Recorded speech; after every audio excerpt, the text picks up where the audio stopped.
DX12 Ultimate just around the corner, which is supposed to open up a new world of image fidelity. Building a gaming PC that can do ray tracing in 2020 is, in my opinion, a pretty good idea, especially if you want to build something that can last you a few years and you don't want to have to worry about, whether your PC will be able to meet future games requirements. Having a PC that supports DX12 Ultimate is not a bad idea, given that the new consoles PS5 and Xbox Series X both support this new API. Will also motivate game developers to include ray tracing in future games as a result of that. So guys, this is my recommendation. Is this the best gaming PC under $1,000 in 2020? Well, I tell you, I've spent hours trying to build what I think is the best $1,000 gaming PC that you can buy right now. It's great value and it's quite future proof, and it will perform excellent regardless what game you would throw at it. And yeah, even upcoming Crysis Remaster. Stay tuned. Hey, what is up guys, my name is Rob and welcome to RB Hardware. I'm a Swedish host and friend with terrible posture and poor accent. Now, in case you want to jump directly to the benchmark, you find timestamp down in the video description. Down there you also find links to where you can find all these PC parts. Now, I decided to make two config for you guys, where the difference being the graphics card. Now, the main difference you notice with the more expensive config is a few more FPS. More specifically, we're talking about 8 to 10 more FPS on average, but you do also get 2 more gigabytes worth of graphics memory, which can especially be important if your monitor support resolutions beyond 1080p, let's say 1440p or perhaps ultra wide. In those cases, 8 gigs of VRAM is what I would recommend for you. In the end, it comes down to your budget, and I would argue that the RTX 2060 Super is currently the best budget ray tracing enabled graphics card that you can pick up right now. And if you're okay of overclocking your 2060 Super card a bit, you can expect to see near RTX 2070 Super stock performance, so essentially more performance for free. Just to be clear, that goes for the base RTX 2060 as well. Overclock it a bit and you will see close to stock RTX 2060 Super performance. Now, speaking of the GPU, let's take a greater look at the Super card. So this particular model I chose comes from Asus. It is called Dual, and as the name hints, it's got a dual axial fan design blowing on a dense heatsink, making the card take up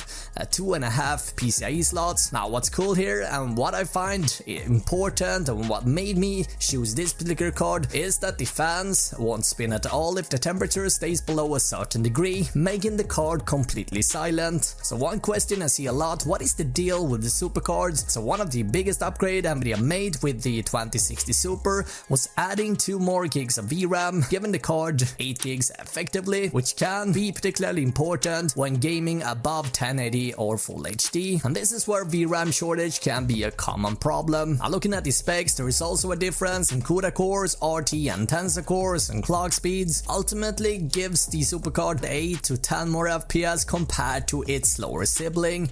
Now, this card comes in at just over $400, and if it's a bit over your budget, opting for the base RTX 2060 would be my recommendation. As for the base RTX 2060, highly recommend the 2060 KO, which stands for knockout, and according to VDA, to any contender willing to step in, VGA will respond with a 1-2 punch. Now, what's cool about this card is that they have managed to put a pretty nice cooler on the TU106 GPU and made it very affordable, and currently this is selling for $299 US, making it one of the cheapest, if not the cheapest RTX available card on the market. Now guys, as you know, I'm sitting in Sweden. I've tried to find this card, but unfortunately I've been able to find this card at my local store. But based off the reviews of this card online, this is definitely worth its attention. Now, to give you guys a much better idea, the actual performance and difference in frames per second in games, I decided to include both cards for the benchmark section, and again,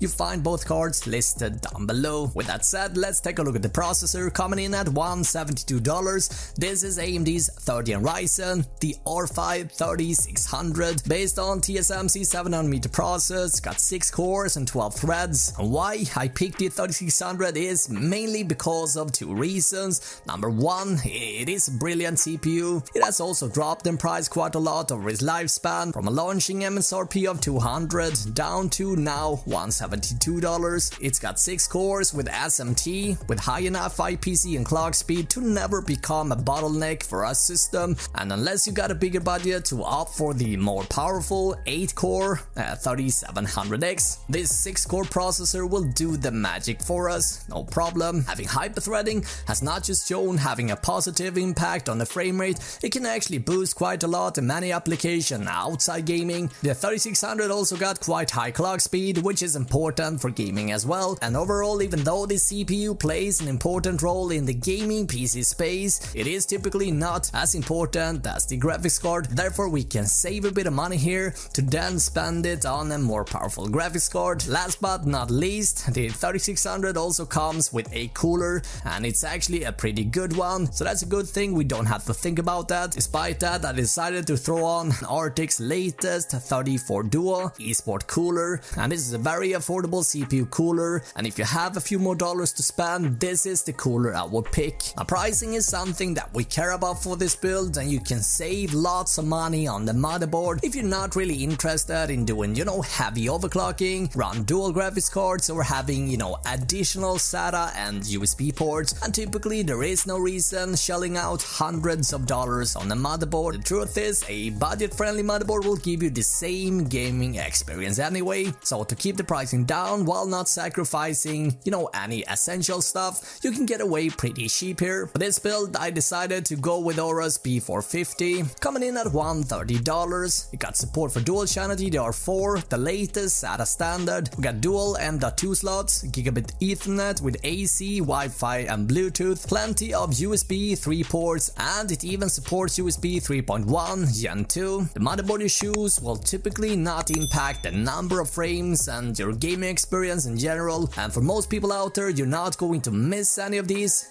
extra features, but obviously you might care for those things. Anyway, this is something you want to have in mind. Now, as for RAM, I went with this dual 8GB kit from Ballistic, and although this isn't B-die memory sticks, as far as I'm aware, which are known for being particularly good with Ryzen, I am still able to overclock this a bit. Anyway, as it seems right now, Amazon is having a shortage of these memories, and therefore I recommend picking up the Vengeance LPX from Corsair. And same story here, highly recommend this, very stable and not too pricey either. Now, jumping over to the SSD, I decided to pick up this 960GB drive from Kingston. It is cheap and fast, and keep in mind, in case you're planning on having many games installed, I actually recommend opting for 2TB, but 1TB will get you pretty far as a start.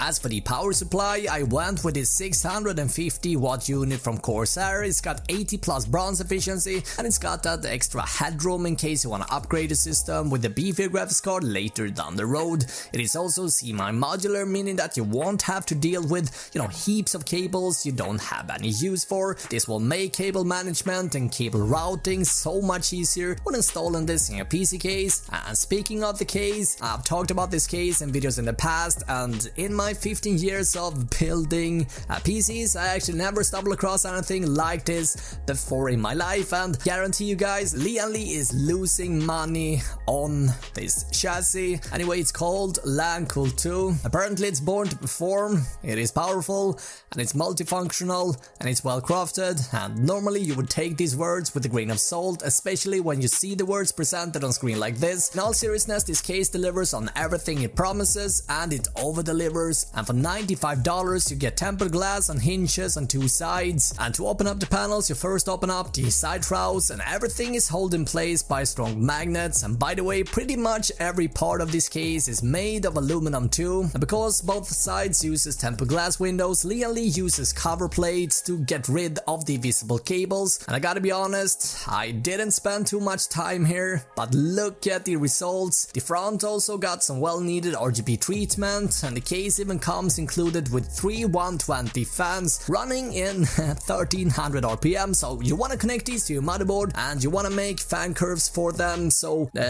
otherwise they will get pretty noisy. Anyway, every air intake also got depth filters, and the case got support for up to a 360 radiator in the front and a 240 radiator in the top. I've actually used this case in a PC build before, and I didn't initially plan to use it again, but because it's so good, I had to make another video on it. Guys, I'm telling you, it doesn't get much better than this. The case comes in black and white, and again, it will cost you $95, which is a steal, and it fits this build just perfectly. Alright, so time to see how this PC performs in game.